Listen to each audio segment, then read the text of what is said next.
We really came full circle, didn't we? So this is the brand new Galaxy Z Flip 5, and yes, we have gone back to flip phones. Now, this phone was announced last week at Galaxy Unpacked, and it's got some pretty solid improvements from the Z Flip 4. So for starters, the cover screen is a whole lot bigger. The previous version was pretty small and not the most useful thing, so it's nice to see the Flip 5 actually get the upgrade. Next up is the hinge. Now, having a phone with a hinge is kind of tricky, but it seems like Samsung's figured it out. Now what happens is when you close the phone, there's no gap between the top and the bottom. Now for things I don't really like. The phone feels like a fingerprint magnet. I kind of wish it had a matte finish instead of the glossy finish, just so you couldn't see all the fingerprints and the smudges. Also, the crease in the middle of the screen isn't my favorite thing in the world, but there's not really much that you can do about it. But yeah, I guess flip phones are actually back. Our most compact Galaxy Z Flip yet folds down tight to slide as easily into your pocket as it does into your hands.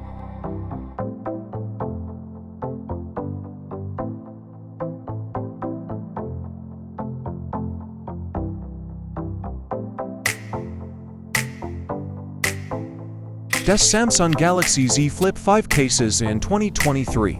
Spigen Nair Skin for Galaxy Z Flip 5. Best overall.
Five things that my Samsung Galaxy Z Flip